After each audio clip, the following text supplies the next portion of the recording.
Have I been wrong about the Brexit trade effects? I genuinely asked myself this question when I first saw the data from a recent report published by the Institute for Economic Affairs. The headline figures from the report show that exports to the EU have increased by 13.5% between 2019 and 2022. A little while back I did a video on the effects of Brexit on the UK economy, and I concluded that it's indisputable that the economic impact of Brexit has been negative. I was really surprised at this new data because if it's true, I would have thought that this would receive much broader coverage. Most commentators have been expecting that the impact of Brexit would be that UK exports would fall.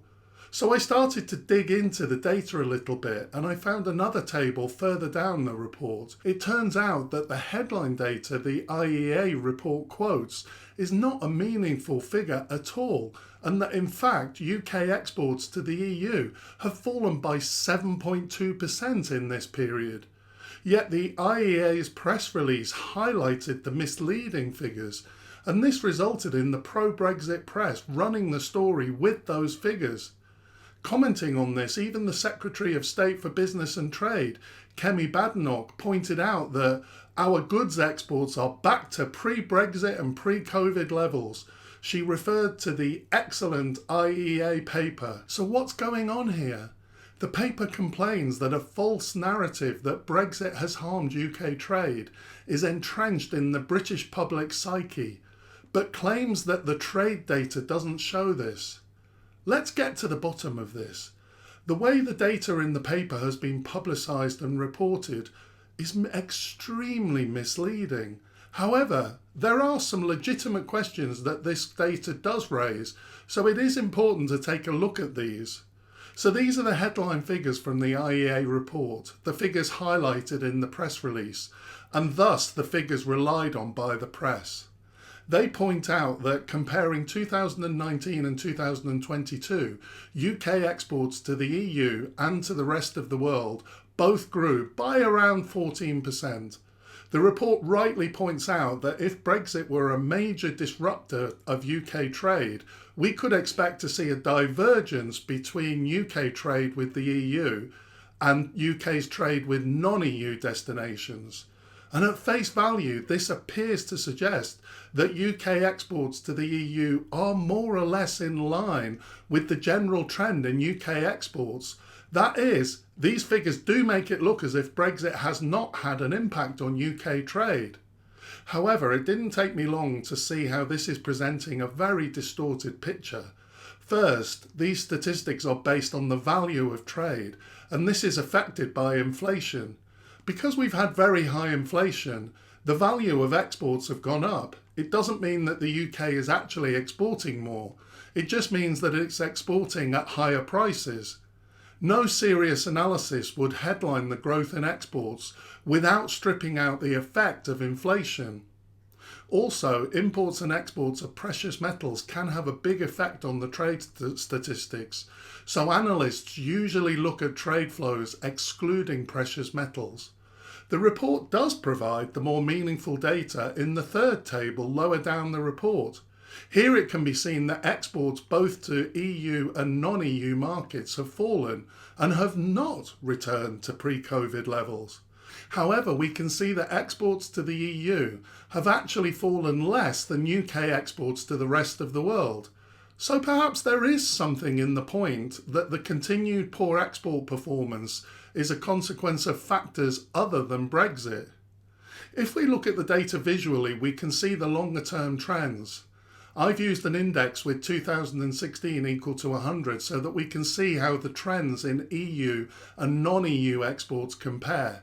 The blue line is exports to the EU and the green line represents exports to the rest of the world. In the immediate years following the referendum, UK exports did grow less to the EU than to the rest of the world. Obviously, COVID in 2020 caused a massive fall in exports, but then non-EU exports have again grown faster than EU exports. This would suggest that actually EU export performance is below non-EU exports throughout the period. However, we can see that in 2022, exports to the EU grew significantly while non-EU exports decreased. I think this is worth looking at a bit closer. So I got the most recent 12-month period for which data is available. In the year to May 23, we can see that exports to the EU have fallen more than exports to the rest of the world. So where does that leave us? The evidence the IEA report presents does not clearly establish that Brexit has not had a major detrimental effect on UK-EU trade. If anything, the evidence is suggested of an impact of Brexit on UK exports to the EU. Interestingly, the paper actually doesn't rule this out. Deep into the report, it does actually state that this paper does not claim that there's been no impact on UK trade from Brexit. The paper also concedes that the data is still emerging and longer-term effects are as yet unknowable. I agree with this point. The same applies to those of us that argue that Brexit will have significant effects on the UK economy. None of us know for certain. This is where I think the paper has a valid point. The report objects to the fact that the official Office for Budget Responsibility estimates of Brexit effects keep getting used in the media and by the OBR. The OBR estimated a Brexit effect of a 15% fall in trade and 4% fall in productivity. I do think that it's important that the OBR explicitly reviews its forecasts in light of actual trade data. We mustn't be relying on figures that aren't correct to justify our positions. There does seem to be evidence that perhaps EU exports haven't fallen by as much as we might have expected. That said, doing data analysis on the basis of yearly aggregates is only a very rough indication. I'm not going to go into detail here, but two quick trends that lie within this aggregate data do show a clear effect on EU trade. UK exports of food and live animals have fallen since leaving the single market and customs union. Also, for chemicals, there appears to be a significant reduction in UK exports to the EU compared to the rest of the world since the referendum. These are both sectors where regulatory compliance costs have increased significantly as a result of leaving the single market. Although I do think that the OBR should be updating its analysis to take into account recent trends, I don't think the 15% figure is definitely wrong. The food and chemicals data shows a fall in exports to the EU of around 11 to 12%. Also, the full effect of Brexit really isn't fully known yet. A recent report of 733 SMEs showed that more than 80% were unaware of major new EU environmental and VAT regulations affecting UK exporters. The impact of Brexit isn't only about trade.